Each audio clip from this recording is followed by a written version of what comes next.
எல்லோருக்கும் வணக்கங்க. நான் இன்னைக்கு இந்த பதிவில் மகர ராசி அன்பு நேயர்கள் அனைவருக்குமே இந்த ஜூலை மாதம் 10ஆம் தேதி அன்று பௌர்ணமியானது நடக்குது. இந்த பௌர்ணமிக்கு பிறகு சில பல நல்ல விஷயங்கள்லாம் உங்கள் வாழ்க்கையில் நடக்க போகுது. அந்த விஷயங்கள் உண்மையாகவே உங்களுக்கு நன்மை தரக்கூடிய விஷயமா, தீமை தரக்கூடிய விஷயமா? நன்மை தரக்கூடிய விஷயம் அப்படின்னா என்ன, தீமை தரக்கூடிய விஷயம் அப்படின்னா என்ன, மேலும் இந்த காலகட்டத்தில் நீங்கள் என்ன விஷயங்கள் பண்ணணும் பண்ணக்கூடாது, ஏதாவது கெட்ட விஷயம் நடக்கிற மாதிரி இருந்தால் அதை தடுக்கிறதுக்கு என்னென்ன மாதிரியான விஷயங்களை பரிகாரமாக பண்ணணும் அப்படிங்கிறத பற்றி தான் நான் இன்றைக்கி உங்ககிட்ட முழுசாக இந்த பதிவின் மூலியமாக சொல்ல போகிறேங்க. இந்த பதிவில் சொல்லக்கூடிய எல்லா விஷயங்களுமே உங்களுக்கு பயன் தரக்கூடிய விஷயங்களாக தான் இருக்கக்கூடும். ஸோ வீடியோவை ஸ்கிப் பண்ணாமல் தொடர்ச்சியாக பாருங்கள். அது மட்டும் இல்லாமல் நீங்கள் இப்போ தான் முதன்முறையாக நம்மளுடைய சேனலை பார்க்குற மாதிரி இருந்தால் மறக்காமல் சப்ஸ்கிரைப் பண்ணிவிட்டு கீழே இருக்கும் பெல்லைக்கானையும் மறக்காமல் கிளிக் பண்ணுங்கள். அப்போ தான் நம்ம சேனலில் போடுற ஒவ்வொரு வீடியோவும் நோட்டிஃபிகேஷனாக உங்கள்கிட்ட சேரும். மேலும் உங்களுக்கு உங்களுடைய ராசி அதிபதியாக இருக்கக்கூடிய அந்த சனி பகவானை ரொம்ப ரொம்ப பிடிக்கும் அப்படின்னா இந்த வீடியோக்கு ஒரு லைக் பண்ணிவிட்டு உங்களுடைய ஆள் மனதில் நிறைவேறாத விஷயங்கள் அப்படின்னு சொல்லி நிறையவே இருக்கும். அதில் ஒரு விஷயம் மனதார நினச்சிட்டு, அதாவது இது நடக்கணும்னு சொல்லி அந்த கடவுளை வேண்டிக்கிட்டு நம்மளுடைய கமெண்ட் பாக்ஸில் சனி பகவானுக்கு போற்றி அப்படின்னு சொல்லி மறக்காமல் பதிவிடுங்க. இந்த தருணத்தில் நீங்கள் உங்கள் ராசி அதிபதியை நினைத்து இப்படி ஒரு விஷயம் பண்ணும்போது கண்டிப்பாக நீங்கள் என்ன விஷயம்லாம் நடக்கணும்னு நினைக்கிறீங்களோ அந்த விஷயங்கள் அனைத்துமே அவர் நிச்சயமாக நடத்தி கொடுப்பாரு. ஸோ நம்பிக்கையோடு இந்த ஒரு விஷயத்த பண்ணி பாருங்கள். ஸோ இப்போ வாங்க நம்ம வீடியோக்குள்ளே போய் முழுசாக பார்க்கலாம். தலைமுடி கருப்பாகவும் முக அமைப்பு கூர்மையாகவும் கொண்ட மகர ராசிக்காரர்கள் அதிகமாக உணர்ச்சி வசப்படக்கூடிய அன்பர்களாக இருப்பாங்க. ஆன்மீகத்தில் இவங்களுக்கு ஈடுபாடு அதிகமாக இருக்கும். இவங்களின் பொதுவான குண நலன்கள் என்ன அப்படிங்கிறத பற்றி இந்த பதிவில் பார்க்கலாம். மகர ராசிக்காரங்க சிறப்பாகவும் அழகாகவும் கம்பீரத்துடனும் இருப்பாங்க. எத்தனை பிரச்சனை வந்தாலுமே மனதிலேயே பலவித போராட்டங்களையும் அதற்கு தாங்களே தீர்வு எடுப்பாங்க.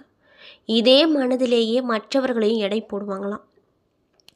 தைரியத்திற்கு பெயர் பெற்றவங்க தான் இந்த மகர ராசிக்காரங்க. தன்னம்பிக்கை நிறைந்தவங்க. மற்ற ராசிக்காரர்களிடம் இல்லாத துணிச்சல் மகர ராசிக்காரங்க கிட்ட அதிகமாக இருக்கும். சகிப்புத்தன்மைக்கு பெயர் பெற்றவர்கள் அப்படிங்கிறதுனால அனைவரும் இந்த ராசிக்காரர்களுக்கு நெருக்கமாக இருப்பாங்க.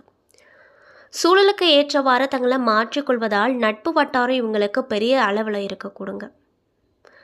அது மட்டும் இல்லாமல் பொறுமை, சகிப்புத்தன்மை, பக்குவம் நிறைந்தவர்கள் என்றாலும் கூட அனைத்துக்குமே ஒரு லிமிட் இருக்குது. முடிந்தவரை பொறுமையை காத்து அரவணைப்பாங்க. அதற்கு மேலே சீண்டினீங்க அப்படின்னா உறவுகளை துண்டிக்க கூட தயங்க மாட்டாங்க.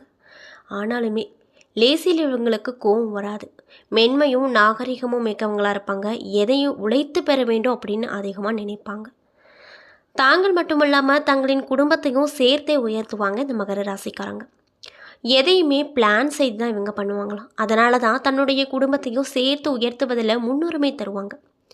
இரட்டை நிலை மனப்பான்மை இவங்க கிட்ட இல்லை. ஒரு முடிவை எடுத்துட்டாங்கன்னா தீர்க்கமாக யோசித்து முடிவெடுப்பாங்க.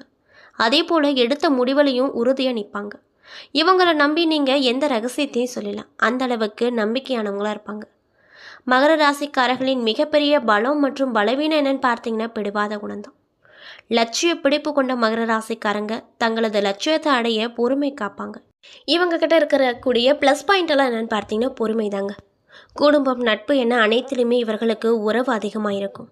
எந்த விஷயத்தையும் அரைகுறையாக தெரிந்து அதில் இறங்க மாட்டாங்க.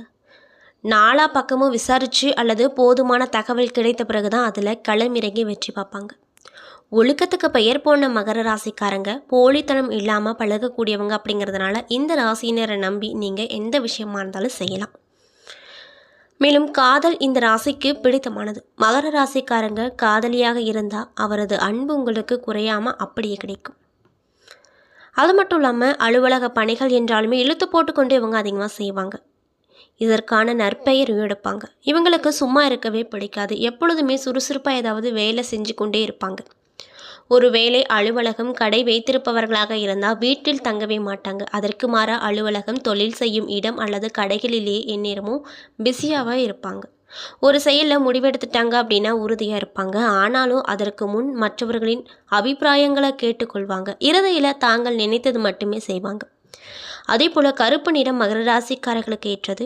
புகழ்பெற்ற நீதிபதிகள், வக்கீல்கள், பெட்ரோல் பங்க் ஓனர்கள், தொழிற்சங்க தலைவர்கள், கிராம ஊராட்சி தலைவர்கள் என பல பணிகளில் ஈடுபட்டிருக்கக்கூடியவங்க மகர ராசி அன்பர்களாக தான் இருப்பாங்க அப்படின்னு சொல்கிறாங்க.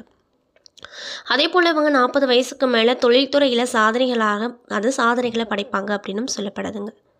இப்படிப்பட்ட அன்பு நேயர்களுக்கு இந்த காலகட்டம் என்ன விதமான சிறப்பான மாற்றத்தை தரக்கூடிய காலகட்டமாக அமைஞ்சிருக்கு அப்படிங்கிறத பற்றி தான் நான் உங்ககிட்ட தெளிவாக சொல்ல போகிறேங்க. ஸோ வீடியோவை ஸ்கிப் பண்ணாமல் பாருங்கள். அது மட்டும் இல்லாமல் மகர ராசிக்காரங்க யாராவது இந்த பதிவை பார்த்துட்ருக்கீங்க அப்படின்னா, நான் சொன்ன விஷயம்லாம் உங்களுக்கு மேட்சாக இருந்துச்சுன்னா நம்மளுடைய கமெண்ட் பாக்ஸில் எஸ் அப்படின்னு சொல்லி மறக்காமல் பதிவிடுங்க. கிரகநிலையை ஆராய்ந்து பார்க்கும்போது உங்களுடைய ராசிநாதன் சனி குடும்பஸ்தானத்தில் ராகுவோடு சஞ்சரிக்கிறார். அவர் மீது செவ்வாயின் பார்வை அப்படிங்கிறது விழுது. இதனால் குரு பகவான் 6இல் சஞ்சரிப்பதால் பகைக்கு மத்தியில் வாழ்க்கை இருக்கும். எண்ணற்ற பிரச்சனை இல்லாதபடி நீங்கள் இருந்து கொள்வது நல்லது. அதாவது உங்கள் இல்லம் தேடி பிரச்சனை வரும். இந்த மாதிரி விஷயத்தில் நீங்கள் கவனமாக இருந்துக்கணும். கொடுத்த வாக்கை காப்பாற்றவே முடியாத ஒரு சூழ்நிலை அப்படிங்கிறது உண்டாகும். மேலும் கொடுக்கல் வாங்குதலில் தடுமாற்றம் கிடைக்கும். மனக்கவலை அதிகரித்து மற்றவர்களின் உதவியை நாடக்கூடிய ஒரு சூழ்நிலை அப்படிங்கிறது உங்களுக்கு உண்டாக போகுது. அதனால் பார்த்து கவனமாக இருங்க. எதையும் திட்டம் போட்டு செய்ய முடியாது. புதிய முயற்சிகளில் தாமதம் ஏற்படும். கோபத்தின் காரணமாக நல்ல வாய்ப்புகளை இழக்க நேரிடும். மேலும் கடகராசிக்கு புதன் சென்றிருக்காரு. உங்கள் ராசிக்கு 6 மற்றும் 9 ஆகிய இடங்களுக்கு அதிபதியானவர் தான் இந்த புதன். அவர் சப்தமஸ்தானத்திற்கு வரும் இந்த நேரம் அப்படிங்கிறது பொருளாதாரத்தை திருப்தி தரக்கூடிய விஷயமாக அமையக்கூடுங்க. புனித பயணங்கள் அதிகரிக்கும். தந்தை வழி உறவால் இருந்து வந்த பிரச்சனை நீங்கும். தடைகளும் தாமதங்களும் விலகும். பூர்வீக சொத்துக்களை பாகப்பிரிவினை செய்து கொள்வதில் மும்பரமாக இருப்பீங்க. எதிரிகளின் தொல்லை குறையும். பிள்ளைகளால் நீண்ட நாளைய எண்ணங்கள் நிறைவேற எடுத்து வைக்கக்கூடிய முயற்சி அப்படிங்கிறது கைகூடி வரப்போகுது. வரவை காட்டிலும் செலவு அப்படிங்கிறது உங்களுக்கு கூடுதலாக இருந்தாலுமே அதை சமாளிக்கும் விதத்தில் உதறிய வருமானம் வந்து சேரும். உத்தியோகத்தில் கூடுதல் பொறுப்புகளை மேலதிகாரிகள் உங்ககிட்ட கொடுப்பாங்க. மேலும் ரிஷபராசிக்கு சுக்கிரன் சென்றிருக்காரு. உங்கள் ராசிக்கு பூர்வ புண்ணிய ஸ்தானத்தில் சுக்கிரன் சஞ்சரிக்கும் போது பூர்வ புண்ணியத்தின் பலனான உங்களுக்கு கிடைக்க வேண்டிய அனைத்தும் கிடைக்கும். பெண் குழந்தைகளின் சுப சங்கடம் நடைபெறுங்க. மேலும் திருமண வயதடைந்த பிள்ளைகளுக்கு இதுவரை வந்த வரன்கள் முடிவடையாமலே இருந்திருக்கும் நிலையில் இப்பொழுது மகிழ்ச்சியை தரக்கூடிய விதத்தில் நல்ல வரன்கள் வந்து சேரும். மேலும் புதிய தொழில் தொடங்கும் வாய்ப்புகள் அப்படிங்கிறது கைகூடி வரும். உத்தியோகத்தில் இருக்கக்கூடியவங்களுக்கு விருப்ப ஓய்வில் வெளிவந்து சுயமாக தொழில் தொடங்கும் முயற்சியில் ஆர்வம் காட்டுவீங்க. அதற்கு உங்களுடைய நண்பர்களும் உறுதுணையாக இந்த காலகட்டத்தில் கண்டிப்பாக இருப்பாங்க அப்படின்னு சொல்லப்படுது. மேலும் மாதம் முழுவதுமே கும்பராசியில் சஞ்சரிக்கக்கூடிய சனியை சிம்மராசியில் சஞ்சரிக்கும் செவ்வாய் பார்க்குறாரு. மேலும் உங்கள் ராசிக்கு அதிபதியாகவும் தனாதிபதியாகவும் விளங்குபவர் தான் சனி. அவரை பகை கிரகமான செவ்வாய் பார்க்கும் பொழுது பண தட்டுப்பாடுகள் அதிகரிக்கும். கொடுக்கல் வாங்குதலில் ஏமாற்றங்களை சந்திக்க நேரிடும். எதையும் திட்டம் போட்டு செய்ய முடியாது. திடீரென மாற்றங்கள் மனக்குழப்பத்தை உருவாக்க செய்யும். மேலும் ஒரு கடனை அடைக்க மற்றொரு கடன் வாங்கக்கூடிய சூழ்நிலை உருவாகி சங்கிலி தொடர் போல கடன் சுமை கூடும். மருத்துவ செலவுகள் உண்டாகும். குடும்பத்தில் உள்ளவர்கள் உங்கள் குணமறிந்து நடந்து கொள்ள மாட்டாங்க.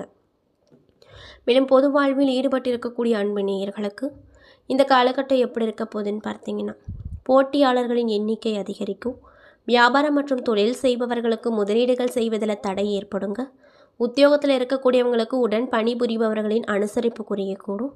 மாணவ மற்றும் மாணவர்களுக்கு படிப்பில் அக்கறை தேவை. பெண்களுக்கு வருமானம் குறையும். வளர்ச்சியில் தளர்ச்சி ஏற்படும். அது மட்டும் இல்லாமல் பிள்ளைகளால் உங்கள் மேற்பார்வையில் வைத்து கொள்வது இந்த காலகட்டத்தை பொறுத்த வரைக்கும் ஒரு நல்ல விஷயமாக பார்க்கப்படுது. மேலும் உங்களுக்கு என்ன மாதிரியான விஷயங்களை பரிகாரமாக பண்ணணும்னு பார்த்தீங்கன்னா, உடல் அசதி, அசௌகரியம் மற்றும் பொருள் விரயத்திலிருந்து விடுபட விபூதி அபிஷேகம் செய்து சிவபெருமான வழிபாடு செய்யுங்க. நவகிரக தோஷம் விலக தினமும் திருக்கோளாறு பதிகம் படிங்க. என்ன நண்பர்களே, இந்த பதிவின் மூலியமாக நம்ம மகர ராசி அன்பு நேயர்கள் அனைவருக்குமே இந்த பௌர்ணமிக்கு பிறகு என்னென்ன விதமான சிறப்பான விஷயங்களை நீங்கள் உங்கள் வாழ்க்கையில் பார்க்க போகிறீங்க, என்னென்ன விஷயத்தில் நீங்கள் கவனமாக இருக்கணும், என்னென்ன விஷயங்கள்லாம் நீங்கள் பண்ணணும் பண்ணக்கூடாது அப்படிங்கிறத பற்றி தெளிவாகவும் விரிவாகவும் நான் இன்றைக்கி இந்த வீடியோ பதிவின் மூலியமாக உங்கள்கிட்ட முழுசாக ஷேர் பண்ணியிருப்பேன். இந்த பதிவில் சொல்லியிருக்கக்கூடிய எல்லா விஷயங்களுமே உங்களுக்கு பயன் தரக்கூடிய விஷயங்களாக தான் அமைஞ்சிருக்கும். ஸோ வீடியோ பிடிச்சிருந்தால் லைக் பண்ணுங்கள், ஷேர் பண்ணுங்கள். அது மட்டும் இல்லாமல் இது போன்ற ஆன்மீகம் சம்மந்தப்பட்ட வீடியோஸ் எல்லாம் நீங்கள் முழுசாக பார்க்கணும் அப்படின்னு ஆசைப்பட்டால் நம்ம சேனலை மறக்காமல் சப்ஸ்கிரைப் பண்ணிவிட்டு கீழே இருக்கும் பெல் ஐக்கானையும் மறக்காமல் கிளிக் பண்ணுங்கள். அப்போ தான் நம்ம சேனலில் போடுற ஒவ்வொரு வீடியோவும் நோட்டிஃபிகேஷனாக உங்ககிட்ட வந்து சேருங்க. அது மட்டும் இல்லாமல் உங்களுக்கு உங்கள் சனி பகவானை ரொம்ப பிடிக்கும் அப்படின்னா இந்த வீடியோக்கு ஒரு லைக் பண்ணிவிட்டு நம்மளுடைய கமெண்ட் பாக்ஸில் சனி பகவானுக்கு போற்றி அப்படின்னு சொல்லி மறக்காமல் பதிவிடுங்க. நன்றி.